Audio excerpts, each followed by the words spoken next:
Welcome,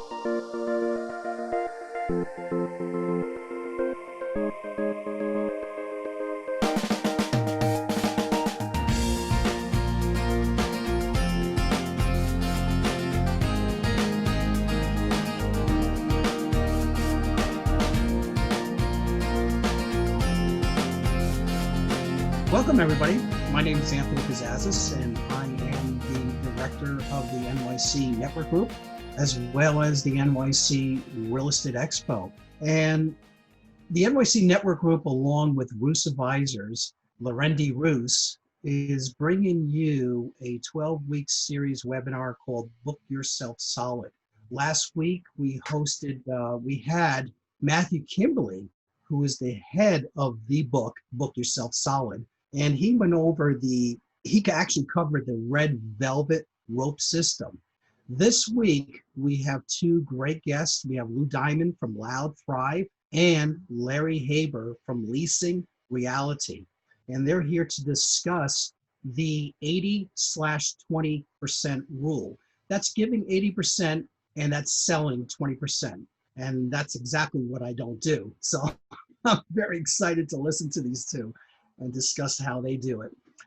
This is, of course, the keep in touch strategy. So today's guest, we're going to start off with reading his bio, Larry Haber from Leasing Reality.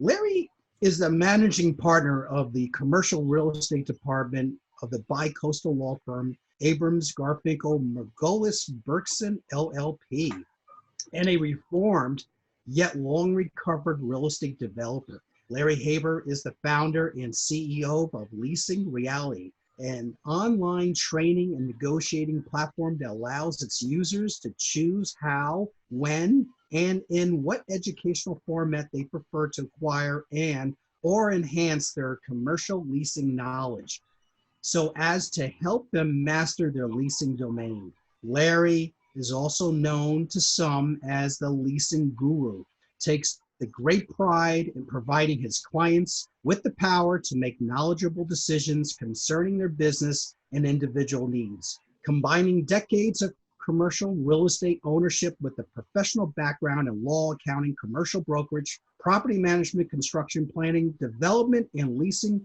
reconstructing, Larry and his team could be the difference in helping clients navigate their challenges of all business face. Lou Diamond, Thrive Loud. Lou Diamond is a dynamic speaker and a master connector who will energize and motivate your organization to explode your sales, retain your clients, and build a thriving culture. For over 25 years, he has been a top sales performer, keynote speaker, and performance mentor. Lou is a growth consultant, best-selling author, podcast and TV host, and CEO of Thrive, helping businesses, top performers, and brands thrive through the power of connecting. He has consulted, mentors, and presented to hundreds of companies the world over. Lou inspires audiences to feel that they can conquer the world and make tons of great new connections doing it. Ladies and gentlemen, without further ado, I'd like to introduce you my host, Larendee Roos from Roos Advisors, who will start off the questions. Fantastic. Thank you so much, Anthony and Larry and Lou. Thank you for being here.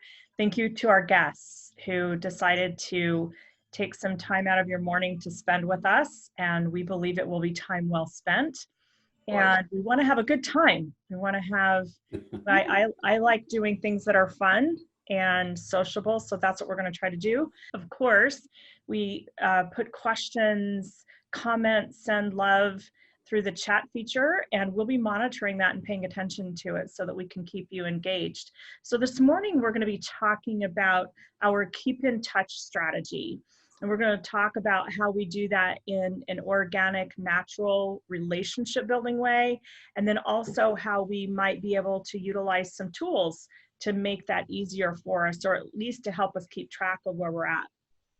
So going back to what we learned last week from Matthew in the introduction to the Book Yourself Solid series, remember that this is a relationship building system. This is not a get as many leads as you can, cram them into a funnel and push them out the other side as fast as possible. This is a sustainable system that feels really good and natural and comes from a very authentic way of being.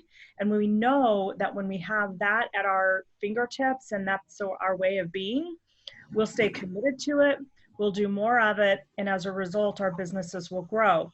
So Matthew talked about that relationships don't create businesses, but they certainly support, nurture, and sustain them. So everything that we can do to nurture deep relationships with the people that we are meant to serve and the people that are meant to walk with us, then the more sustainable our businesses will be. So this is about the collect and connect. So I heard one time someone saying, well, this just seems like you're about collecting people.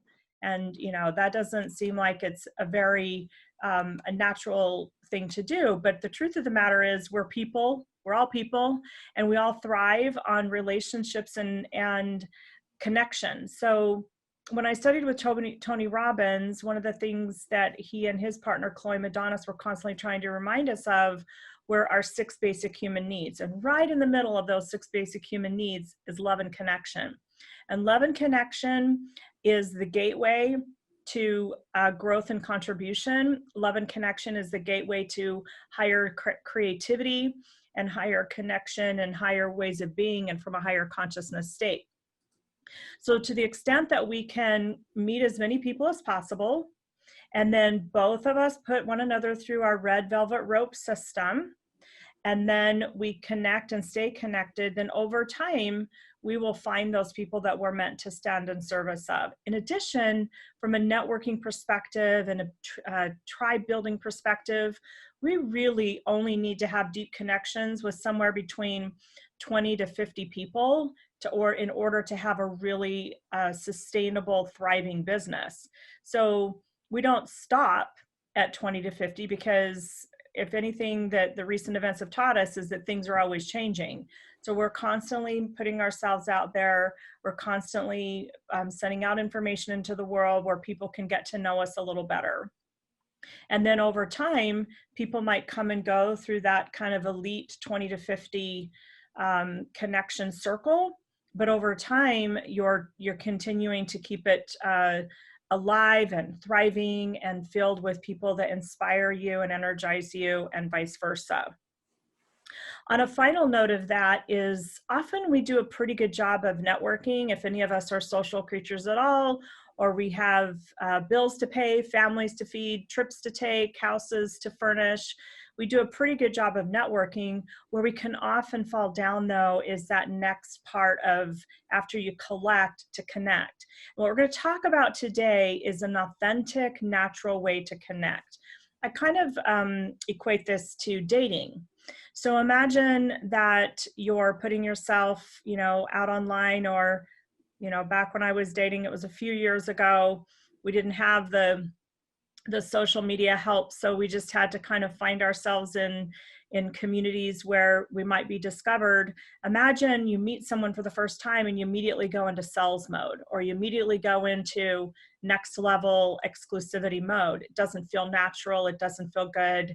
Probably going to turn that person off. And yet for those of us who sales are integral to our business, very often we unintentionally put out those same kind of vibes. And what we want to do is just slow it down a little bit and become really comfortable with who we are, the gifts that we offer, confident in what we are, and then we can over time slowly share content 80% of the time where we're not asking for anything in return. We're not asking for that second and third and fourth date. We're just being very natural, and we're just giving of ourselves in a way so our potential clients can get to know us. So in that way, it can feel very comfortable to us. It'll feel comfortable to the people that we're in communication with.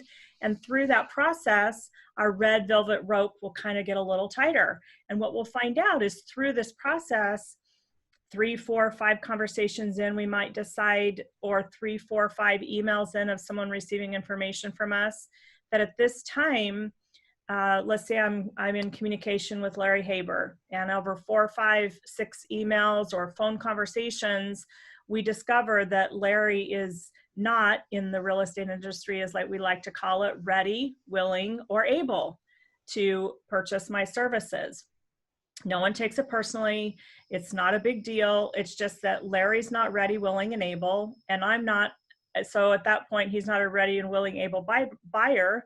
But it also might be that he is a ready, willing, and able buyer, but I'm not the right person to offer my services or to meet the needs that he has. So another thing that we'll talk about a little bit later in the series is how, if Larry discovers that he's ready, willing, and able to buy, but I'm not the right provider for him, how do I, from a very authentic and service-based place, help get Larry get his needs met, which also supports and sustains my business for the long term. So that's what we're going to be covering today. And again, we're always going back to relationship and authenticity. And I always say, boldly go where no one can go as you. So we have to know who we are. We have to know what we stand for, like Matthew talked about. And then whatever role we're filling in our current cycle in our life will just be a natural outward expression of whoever I am. So, Anthony, and I've introduced the topic, so we're now going to spend some time with our guests and ask them some questions about how do they do this in their own business and in their own lives. So Anthony, I'm going to turn the time over to you to start working with our guests. Thank you. Thank you, Larendee. That was very nice.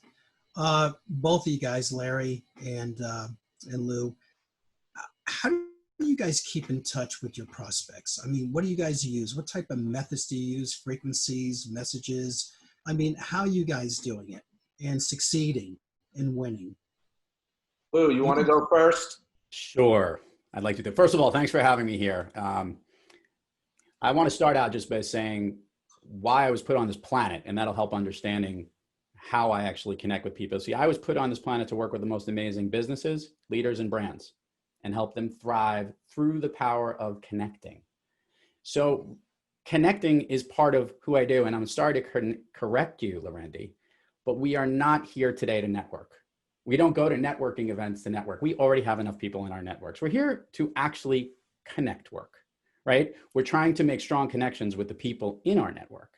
So an important thing that you have to think about, what I do each and every day, and we could talk about how I do it, is I have a big belief that every single outreach you make will eventually lead to starting a conversation.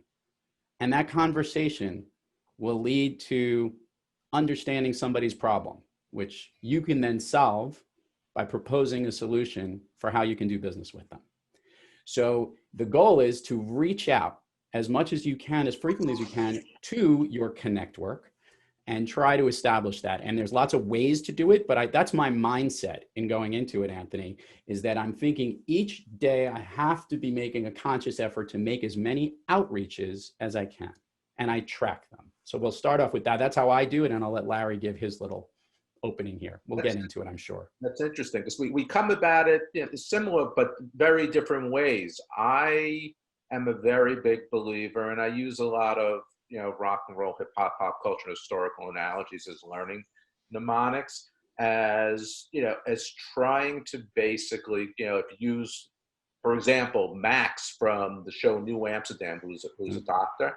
His mantra is, "How can I help?" Okay, and you need to do it in my world from both the heart and the mind, as far as being connect work, as you say it. We are a very big believer in knowledge, educational marketing, and we do it virtually every day. I spent Leasing Reality, I was working on for about 30 something years. I just didn't know I was the first 26 or 27 years of doing so. And as a consequence, I was able to create a very large amount of content, and we put it out there every day. And listen, when we're using social media to get our message out, I think the big obvious is that we're all trying to promote ourselves in some way, shape, or form. But, I try to do it in a way that we are a giver, not a taker. We are giving knowledge and we're giving it in a multitude of ways so that, people want to, for no better way of stating it, they want to party with us personally and professionally. We try to do it with a smile. We do it where, like, for example, one of the things we're all trying to do here is we're trying to add value. And I have many theories of life and business, and one of them that relates to value is the Albert Einstein, Snoop Dogg, Drake, bring your A game theory. And when sometimes when I speak, people look at me, I'm just this bald, I may be the biggest child on this conversation, but I'm 61 years old now. And they're like, where are these things coming from? It's just the way I always spoke growing up. And it's really, so that one, as Albert Einstein said, the 21st century version of what he said is try not to be a man or woman of success, rather be a man or woman of value. And Snoop Dogg, big Albert Einstein fan, he took it a step further and says, doesn't matter if you're flipping hamburgers at McDonald's, be the best hamburger flipper there is in the world. No matter what you do, master your craft. And it goes on from there. I'm going to spare you my rapping with Drake. Thank God. You don't Thank follow goodness. that. But boy, the videos are there, okay? So it's really that it's educational marketing. Like there's something called ABA, Applied Behavioral Analysis. Do a trick, get a reward. I'm a very big believer in a phrase that I coined that basically probably 5 people know about, and those really is my family members. And that's reverse ABA, and that's give the reward. And then hopefully someday the trick will happen. The trick will be someone connecting you with someone else, someone giving you business or whatever. And it's, I just look at it that it's all about doing the right thing. We're all sitting here in so many ways. Everyone's a little shy about putting themselves out there. But, using yet another analogy, a Bruce Springsteen song, we're all dancing in the dark a little bit, okay? And it's just like, there's no right, there's no wrong, but it's, you just can't come off as the initial thing. It's sell. If I'm guilty of anything, I don't know if I'm 80-20, okay? I'm definitely giving. I'm from the school. Hey, you want to get, you got to give. I may be 90-10, okay? And maybe that's, but you have to ask at some point, but it's getting it out there and coming at it in a myriad of ways. So for the moment, I'll be quiet on that point. Yeah, I appreciate that, guys. And I'll always throw in a little how I do it as well. I'm probably very similar to Larry, very old-fashioned. I believe in the Christian motto, giver's gain. I always want everybody to feel like a winner. I want everybody to feel special. So, when you're always giving, like Larry says, it's an easy sell. It's such an easy sell. When you give them that special deal, when you give them that little extra, especially when I run the expo and I get an exhibitor and they want more tickets when the cost is $100, I'll give it to them as long as they're happy, because the most important thing is getting that exhibitor back to the trade show next year. So if they want 20 tickets, if they want 30, 40, 50, you got it, no problem. Because I want you guys just to get 1 or 2 deals out of that. If you get 1 or 2 deals out of those 50 tickets, you're going to come back. It was worth it for you, especially today. But I love Lou's new way of connecting as well. So it's always good to pick up some new ideas. But yeah, when you give a lot, it's an easy sell. And I'm going to throw it right back to Larendee. Thank you. So if you, do you keep statistics, Lou and Larry, around any of this, or do you just kind of organically let it happen? And just I know you both said that you reach out every day. So do you keep statistics on how this works for you? I'll start with Lou this time. Yeah. So I used to believe that that my ability to connect with people, which this is what this is about, because I don't care about making the sale. I care about making the connection, because the stronger the connection is, the more sales you're going to make down the road. And the sales is secondary. To Larry's point, it's about helping people. Right. And the more people you help, the more you will connect. But I also recognized that it is important to measure this. Mm-hmm. And I used to say, well, I've got this natural flair and I know that I can have that strong relationship and the relationship values. But here's the thing. Each of you recognizes that we're not just trying to make a sale for tomorrow or the next day. We're trying to make business grow every single day. And that means that we are always pushing the business development pipeline forward. So how do we know if we do it or not? And this was, Larendee, this was the thing that I recognized. What was the important thing to capture? What was the thing that mattered most to me? Because I couldn't go through all the details of every conversation I have with Anthony, Larry, Julie, Larendee. It doesn't make a difference. What actually makes a difference is that I'm reaching out. And I will actually do it by two ways. One is at the end of every day, I literally write down 4 numbers, hopefully. And I actually have a tracker that does this every day because for a long time I didn't do this. Mm-hmm. And by doing this, I all of a sudden saw unbelievable growth. I tracked how many people I reached out to in a day, outreaches. I tracked the number of conversations. I tracked the number of proposals that I needed to send out or that were initiated from those conversations. And the most important number, which we all love to love, like I captured the wins. Mm-hmm. Now, here's the thing is that before I just kind of said, if I don't put myself accountable, and this is what it is, it's you have to make yourself accountable concretely because yes, you can be the greatest relationship person, but you're going to have ups and downs. But what you don't realize is that the conversation that I'm having today with someone is going to generate business 2 years from now, believe it or not, because I had the conversation then. So it doesn't matter what you talked about or what other metric, but those 4, if you measure them every single day, because it's a formula, the number of outreaches then bleeds to conversations, which bleeds to a certain business. You can actually figure it out. 100 conversations will probably lead you to 5 new pieces of business. So that means you'll always have to track it. So I do capture it and track it. Those are the only numbers I write down and track every day. Thank you. And how about you, Larry? Do you track your statistics? I'm a little bit more informal. I happen to have, with Lease and Reality, because we have a few businesses, and Lease and Reality, as funny as this may sound, I'm the eye candy and talent, but one of my partners who I've known for about 26 years, who's one of my 4 sons, is the brains of it. And he keeps track of it, Ryan. That means you married well, Larry, is what that Yes, means. exactly. Okay. Yeah, I'm an overachiever. I'm very big. Absolutely. Okay. Some people will say I have a good personality when they see how wonderful my wife is. But anyway, so we do look at, the SEO and what comes in, but it's not a matter of how many likes you have.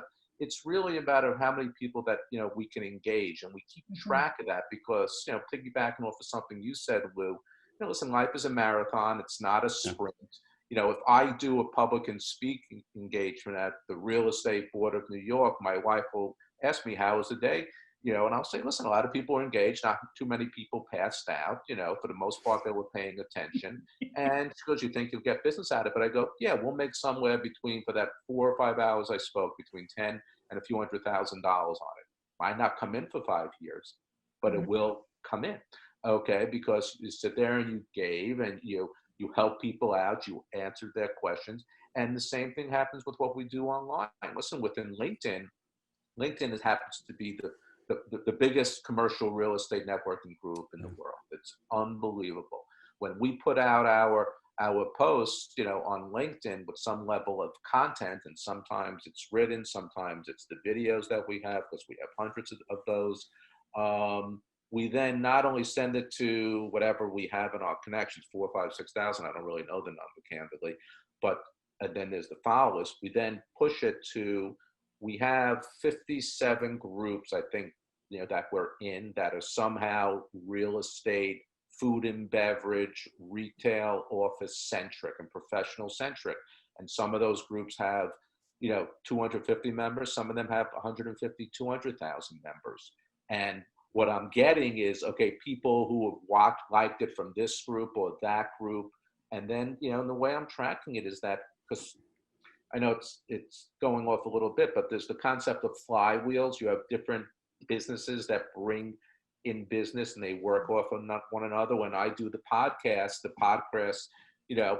are able to theoretically show my personality and I'm given knowledge, but then it brings eyeballs to Lease and Reality. Lease and Reality, then we hopefully can sell some subscriptions, and then Lease and Reality and the podcast bring business to the law firm, which is really how I make money. Okay.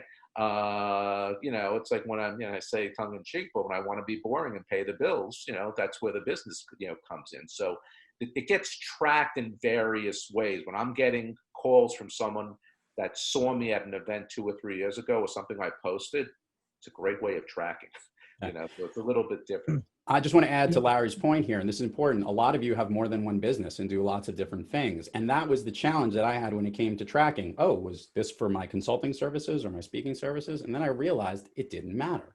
All that mattered was that there was an outreach. All that mattered was there was a conversation. And I'm sure we'll talk about this more since we're both podcast hosts. The podcast show has become the greatest networking tool, if you would, I've ever created for my business and for myself. Because you're really having a real in-depth conversation and everybody else gets to hear that conversation too. Thank you, Lou. Guys, this is, since this is one of the questions, we're on tracking right now. And of course we have 2 clients, 2 attendees that are asking about a low-cost CRM tracking report. Can you guys recommend the ones that you use? No. We ended up creating one with my law firm, and we don't use it that much, but it's meaning me personally, but it's an excellent tool. But that was not quote unquote low cost.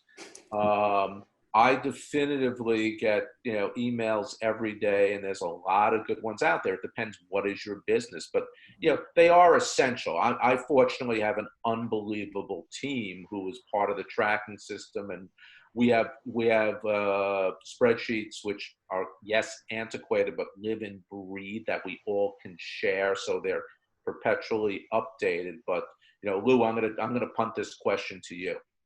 So, and I'll make this clear that I use something that's very specific for me, and I recommend many different CRMs for different types of organizations because I work with sales teams to figure it out. So let's use me and this whole tracking of outreaches and contacts. I use something called Cloze, C-L-O-Z-E.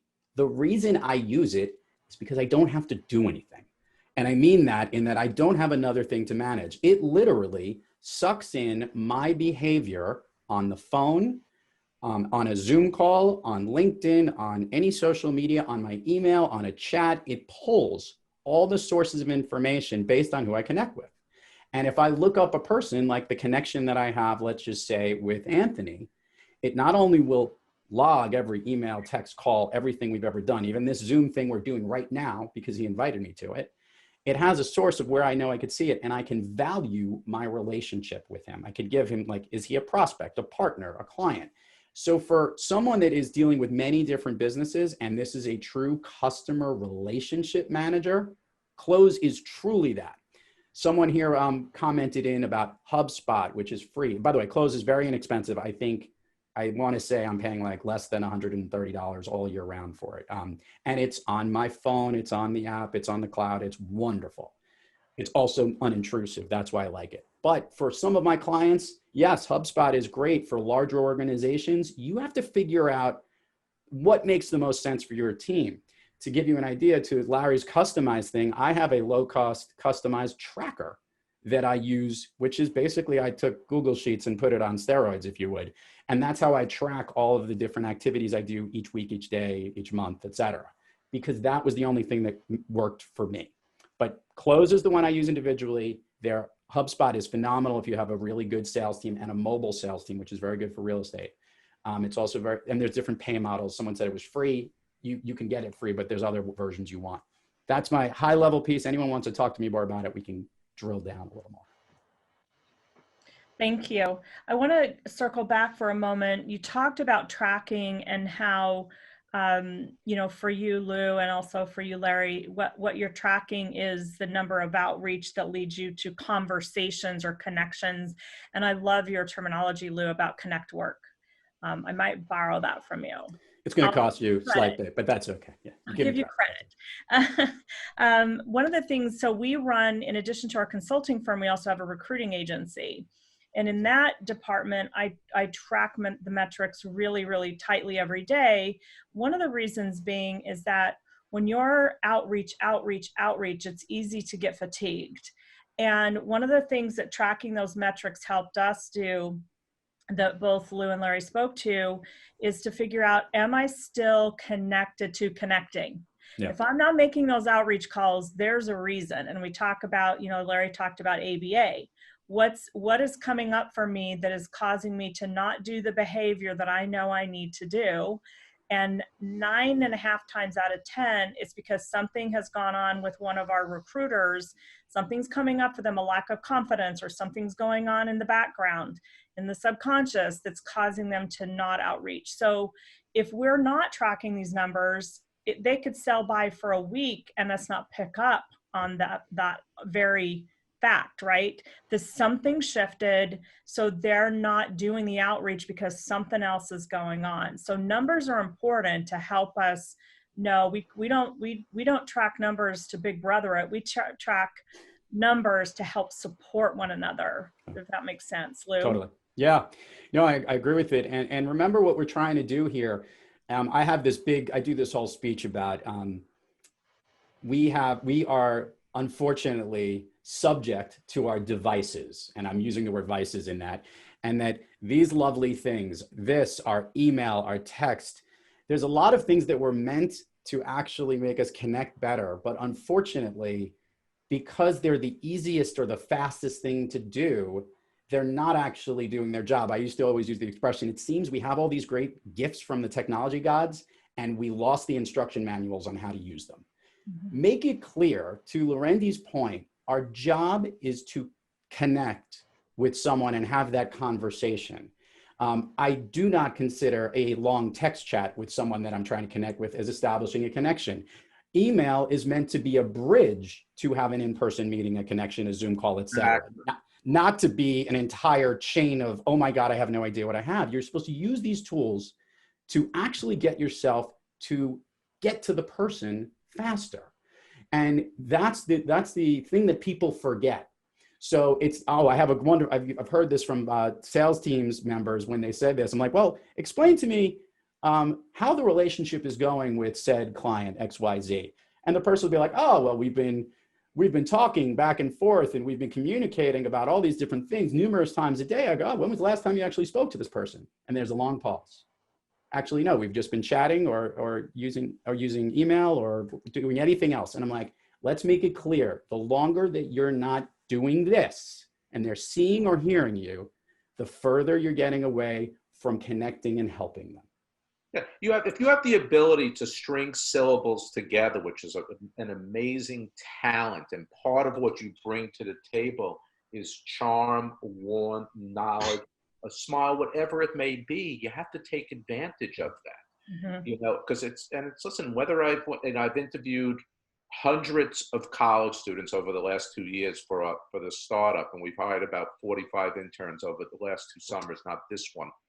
And the short is, the ones who didn't matter, listen, there were ones who went to a state university that were able to run circles around one who went to an Ivy because of the ability to speak. And you just can't, use all of our devices and use it as a vice. Part of, it's not a pet peeve, but too many people are what I call fubbers. Okay, playing off of the word snub. They're so attracted to that phone, so tied into it that, if Lou and I are out to lunch together and Lou gets a text, if Lou picks up that phone, it's like, unless he said before, I have one important thing I have to check on beforehand. It's like, dude, be in the present, but you need to reach out and touch. I mean, you need to speak to people. It's, it's old school. Yeah. And you have to find that perfect combination of social media and the new school and old school. And I'll say this to both of you and we'll let it lead to the next thing. This is asking for permission, which is basically what all of us are doing. It's nice to have a little bit of manners in the way we communicate. Like, let's just say I'm having that lunch with Larry and the phone rings and I know it's important, I have to get this. It's really important to say, are you okay if I take this for 2 minutes? As opposed to literally just picking it up and then texting or responding to the person without saying anything. Right. Because what we don't realize is that the way that we behave, to the point of Larry wanting to be the rock star and the cool guy you want to deal with, that's who we want to connect with. That's where the connection is made. It's that understanding the personality and who you're dealing with, not the role, the job, the responsibility, the company they work for. It's who that individual is. You got to show that and bring it forward. Yeah, and one of the things on just putting out content and then speaking to people is, we are who we are. We're all Popeye in some way. His line was, "I am what I am." Okay, you know, you can't be everyone's flavor of the month. That's why Baskin Robbins used to have 31 flavors they used to promote. But you know, the bottom line is, you hope more people like you than don't. But you really just need to find a way, and I call it fly your freak flag. Okay, what is going to engage people? And don't be shy. There's an audience out there for you. Okay, just and it's that fine line of, you know, if there's a default between the 80 and 20, definitively always default to the 80, meaning, you know, give, knowledge. Okay, you know, and the sell, I think it will come. You know, years ago, someone said to me, he called me a curse because I was shying away from doing business because of some charitable initiative I was involved with. And he said, people like to hang out and do business with people who they like, who they respect, who they feel are sincere, etc. And my reply was, I pondered for a moment and I said, you mean I'm depriving the world of the party that is me? And he goes, exactly. And as a consequence, it helped me on social media. This was around 2008. It was when I started doing videos, when people weren't, let's say, people were asking me when I started doing the videos, am I committing career suicide, advertising the 70s were good to me, and or smoking crack? Literally, that's how, people say, it's so out of the box. I didn't even know there was a box then. So it's, but it's like I was myself, and I said, more people will like me than I don't. But reaching out and connecting, okay, knowing when to reach out is very important. You know, you have to get the signals, and you only get that signal sometimes by way of speaking to someone. Mm-hmm. You can't ask until, I'm not a fan of when someone asks me online, can I have your business? Mm. Yeah. I was just going to bring one thing together. Both Larry and I host podcast shows, and we ask a lot of questions. And Anthony and Larendee are asking us the questions. The best interviews I've ever done is when me as the host and Larry's the host, shut up, and we listen. And what you're seeing right now, what Anthony and Larendee are doing for everybody in this thing, this is how you should be when you're trying to connect with somebody. This is embracing the power of empathy. That's stepping in the shoes of somebody else and seeing what they're about. And obviously we're the subject here today, so it's rather ironic, but they're being emblematic and representative of what you should be doing when you're trying to connect with someone. Listen and let them go and let them fly. And now I'll let them. You mean the lost art, Lou? The lost art of the conversation, but more importantly, the lost art is listening. Because listen, to a certain extent, we all like to talk about ourselves a little bit, but you learn by listening. You learn who the person on the other side of the table is, what gets them hot, what gets them not, and how you could help them.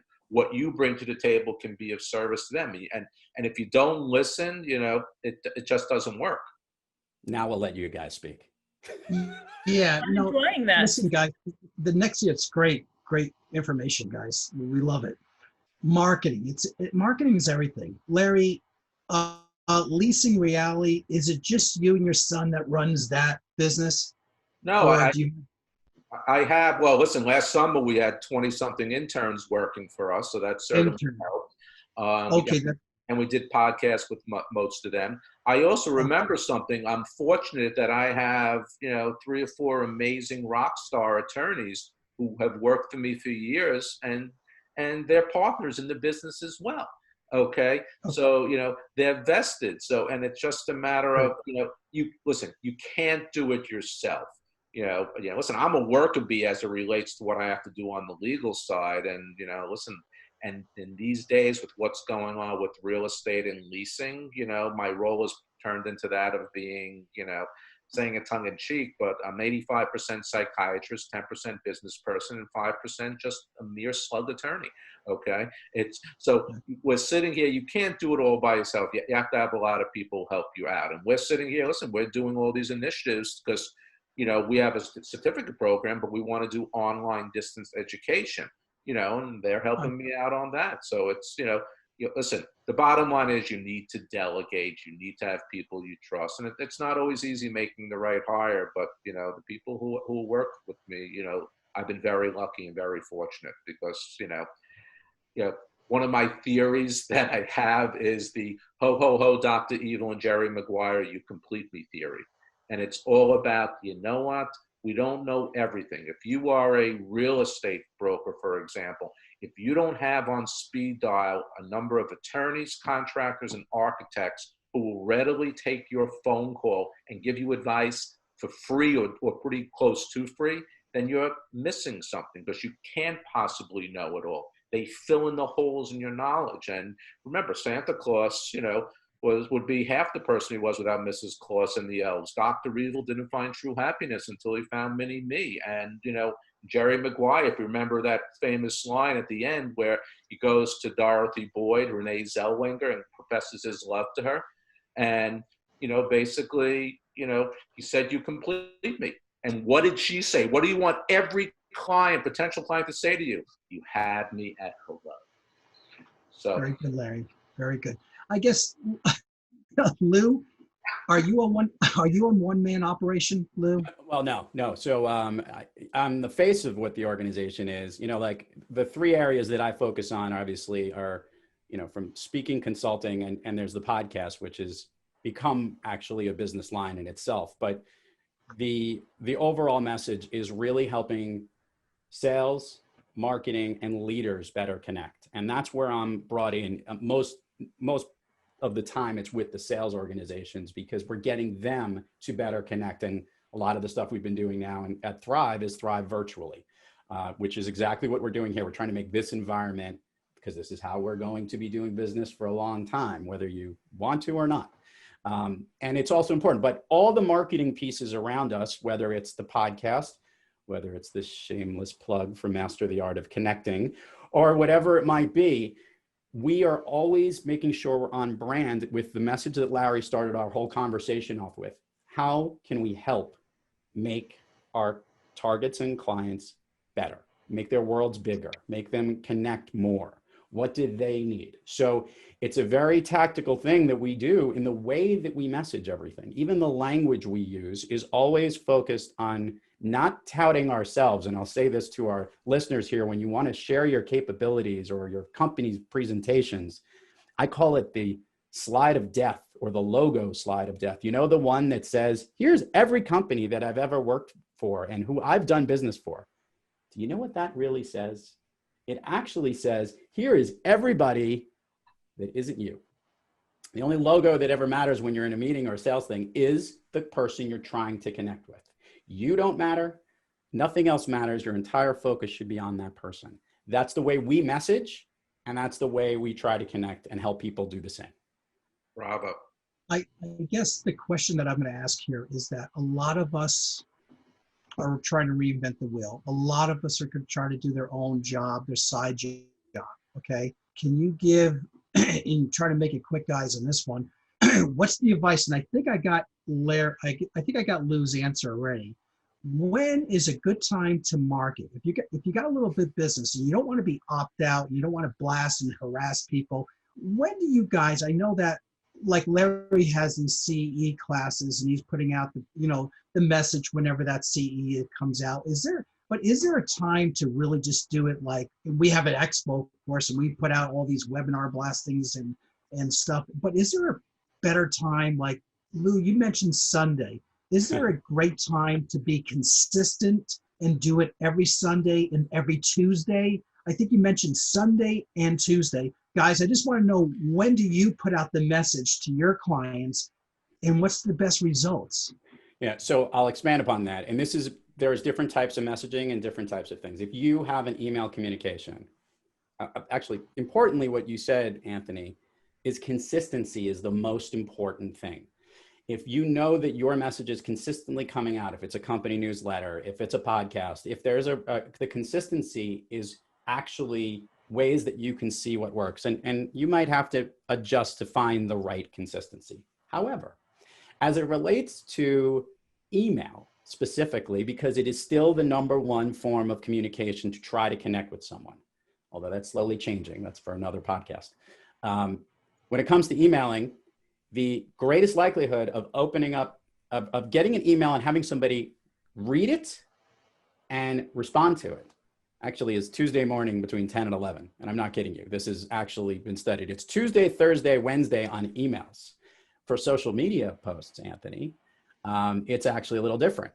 social media communication, specifically stuff with images, like the image you sent of Larry and I around this, images tend to be very popular on Thursday, Sunday, and Tuesday evening. This has been studied by Facebook and Instagram and trying to understand where the posts are. By the way, here's, if you notice, I've left something off in all those things. Never send anything external on a Friday. I'm letting you know that the odds of it not only being, it's Friday morning is one thing, you know, you understand your time zones, but if you send anything to anyone about something, it's going to get lost. It'll get wrapped over the weekend with all of these other junk mails that'll come. By the time Monday morning's emails come, you're never connecting with this person. Let it be known your communication week ends Thursday afternoon. Learn this from all your communications. I got more details about it, but that's my high level piece for you to what works best, when to send and when to have people respond to it. I'm going to partially answer the question by answering a question of David, who asked, how do you basically connect with someone when you don't know them from a hole in the wall? And, you know, with social media, listen, content, yes, there's some of the Redstone said content is king, but the bottom line is it is as important, and some people will say more, to comment, to create a connection, okay? Putting that's creating content, just not just saying good job, you know, yay, and doing a smiley face, okay, but saying something productive to the person who put out the content, the person who you don't know from a hole in the wall, David, okay, is a great way of connecting, because you're sitting there and you're not only engaging that person, you're not only giving them a virtual hug, so to speak, but then it gives you a little chance to create content and, you know, and maybe add some value at the same time. As far as the time as to when we do it, we've experimented over the years. I used to like doing it at 5:30, 6 in the morning or 6:30 because, hey, wake up with Larry. And that doesn't always work, okay? I agree, you know, overall, for the most part, with Lou about the Friday thing. Although to me, it sounds counterintuitive, sending something out late morning, okay, those have helped with us, you know. Yeah, it also has to do with something else. And this is the thing that everyone needs to know. And this will help if there's one takeaway from your communication you send out and trying to connect. No one reads anymore. We scan. So anything you send, it's like our eyes are looking at that Instagram picture or that Facebook post you just put up. You're taking pictures with your eyes. So that means that if you send an email and you have to scroll it, or it doesn't have clear breaks, or it's no more than literally the width of my hand here, like 5 sentences or 3 paragraphs, and you don't have to go up or down on any screen. If you abide by that rule, you actually have a greater chance of them looking at it. If you have to read something, forget it, because more people have more emails and they have other stuff to get to, and the first thing they're gonna say is, I don't have time for this. Yeah. All you wanna do is establish that connection to drive them to the phone, drive them to meet in person as quickly as you can. So keep that in mind in all your communications. Be brief, be bright, be gone. Yeah, I have a question. Just one thing, just piggybacking off that, like we're doing our CE on Thursday, and it's about lease restructuring. And who am I targeting? You know, primarily it's real estate professionals. Primarily it's going to be real estate brokers. In the subject, it says free CE lease restructuring. It's like those are magical words right now, you know, in the real estate realm. If you are a commercial leasing broker, okay, or a commercial leasing attorney, it's like boom, okay, I'll bite. Hopefully, I got their attention. If nothing else, they remember Larry Haber, CE educator, etc.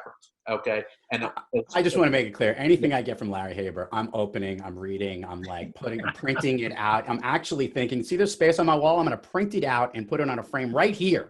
Yeah, you want to see what is he babbling about today? What could possibly be worth him? Exactly. Who's he quoting today? You know, exactly. That's part of the shtick. But you know, you sit there and I created the audience that way. You know, with flying my freak flag, as I said before, and creating something that, remember, you want to be having fun when you're doing this. Hopefully when you're doing social media, it's not a job. It's part of your job, but you want to make it that it's fun, okay? And don't do it if you don't know how to do it. Hire somebody that is. That's part of the team things. There's certain things I know, there's certain things you don't. If you're thinking about trying to get into it, get someone who's a pro at it, just like you would do, the same way you'd want service on yourself that way. Oh yeah, I truly feel that one of my greatest talents is knowing that I lack a number of them. Without a doubt. Did you hear the beep that said, we got to rush this thing along because we have to leave time for Q&A, Larry? Don't you see what they're looking at? They're trying to get to that point. No, it's all good. I do want, this question will be part of another episode because we could talk about it for a whole episode, but just if you can somewhat briefly, and I'm curious for both Lou and Larry. We talk about team building, right? And so one of the things that this series also talks about is that at some point, and you've already talked about it, together we're better, and doing it alone is no way to go.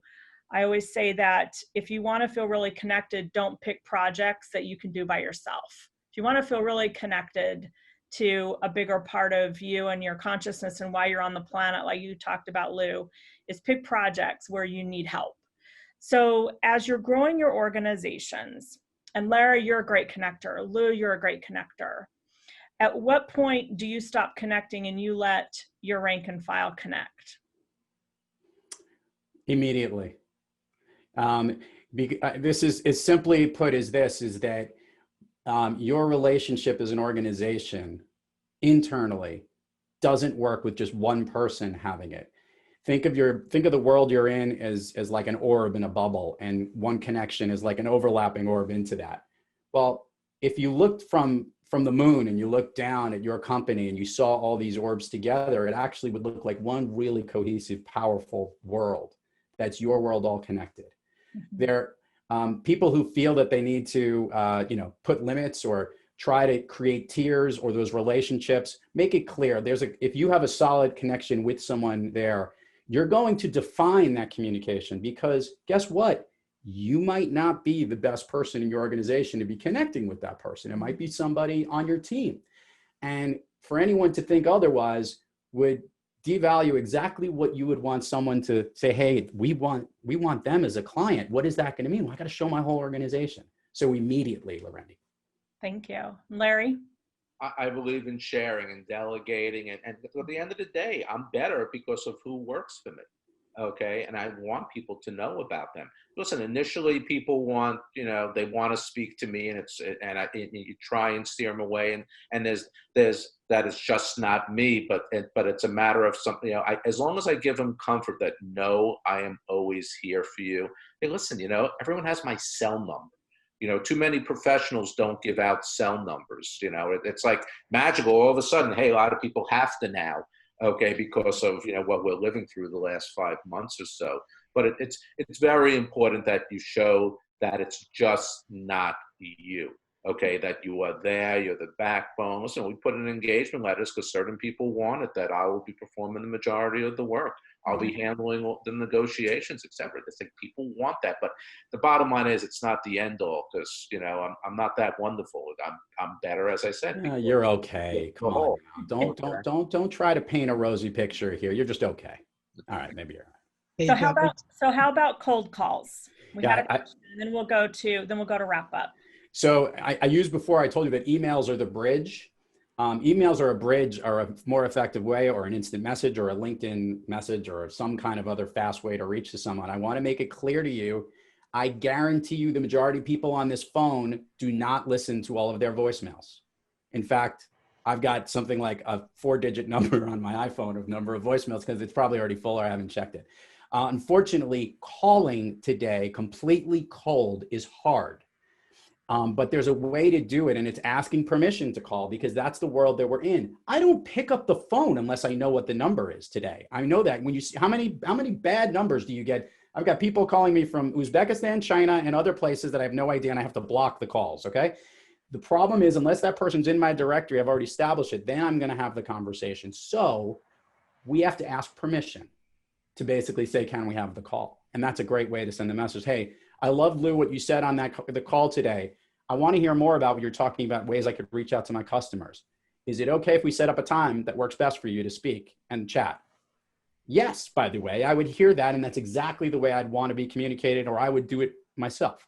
So that's the way that I would look at it. So those that are looking for cold calling, unfortunately, the world we're in right now, it's it's going to voicemail and it's never coming back. So you got to use other means, other communication forces to bridge it to get to the phone call.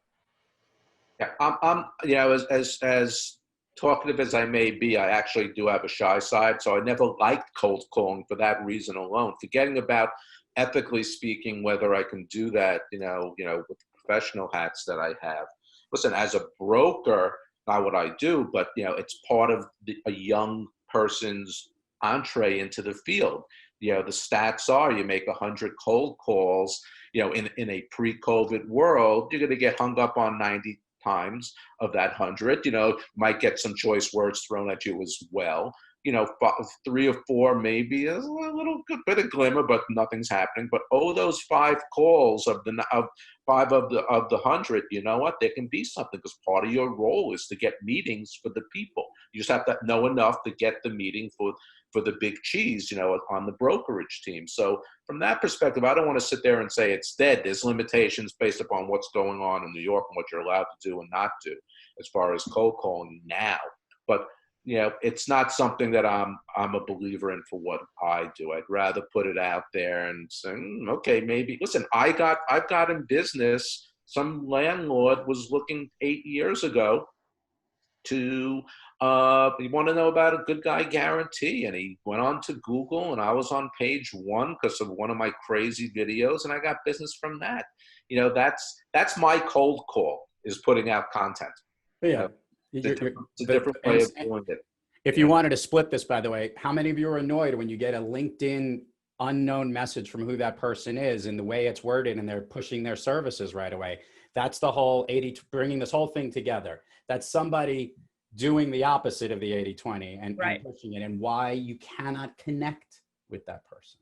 And that's why they're not going to make the connection that you need. Guys, before we get to the Q&A, I reached out to both of you. I love your services. I'm like real hot. I mean, I really like what you said. I want to buy whatever you're selling, Lou. You too, Larry. However, you don't hear from me. When do you reach back to me to say, what's up, Anthony? And how, and again, do you give up after a week, or what do you guys do? How do you answer that one? You want to go? I mean, I'm real hot. Yeah, I'm a little bit more subtle. I listen, the follow-up is so important. Okay. You know, one of my guests on podcast was Ryan Serhant, and he that's one of his main mantras is the follow-up. Okay. Yes. But at the same time, you know, with you know, the seat I sit in, you know, I don't want to be relentless when it comes to that. Yeah. You know, I would say a week time. Hey, hope all is well. Hope you had a good night. Hope you had a good weekend. Okay, just following up. You know, let me know if you want to chat. You know, etc. Until then, be well. Enjoy the day. Yeah. Anthony, that's not as subtle and as much as I'll do. And this gets back to connecting right away. I want to understand that person's priorities and where they are. So if I got something that's hot, I want to ask them, what is a good frequency for us to connect with? Look, I know we just had this meeting. I actually planned the follow-up meeting before I finished the whole sales piece, because you've given a sales presentation and you want to be like, look, I want to do this the right way. What do you need to do on your end to hear this? And when is it too soon for me to be reaching out to you? I ask this question. I ask for permission because I don't want to be that harasser, that person. So it depends on your sales cycle, Anthony. A lot of your time might be that way, but you have to ask what's the best timing and live up to it and put it on your calendar. And then make sure that you follow up with that call whatever time that they said, a little bit before too, if you could. Great. Okay, so does anyone have any questions for our guests? Thank you so much. This has been so helpful. I learned, I have some takeaways from today. So I'm so glad I was listening. Go ahead and pop those into the chat if you have a question, and we have about 2 more minutes. I like to honor people's time as well. So Pushpa says, thank you all. Have a wonderful day. Looking forward to the next call. I know someone had talked about Salesforce as something they use in your organization, and I'm glad we talked about several different systems because there are many, and it really depends on what you're trying to accomplish. If you want to have your CRM congruent with your outbound email and client tracking system, then Salesforce can be a good tool, as can Greenrope, Infusionsoft, HubSpot, lots of choices. The good news is you have a lot of choices. Thoughts on newsletters? How often is too often? Quick answer. How often do you do your newsletters, Lou? I do every 2 months because I have a podcast that's going out every Right. 3 times a week. Okay. But before the podcast, I did a once a month thing. I didn't want to be a nuisance every week. I don't like that. That's me. Right. We do ours we do a newsletter once a month, Yeah. and then we have a here's what's going on at Roos every week. That's a weekly, but people have opted in. They want to know, right? Larry, how often do y'all do newsletters? We were doing them once a week when we were doing the podcast because it would be promoting the podcast. But, oh yeah, by the way, here's a video on this hot subject. So we put a few other things here in there. Oh, by the way, we're going to be doing a CE presentation. So it would be just like boom, brief and to the point. But we were doing them once a week, but it was tied in with promoting one of our events.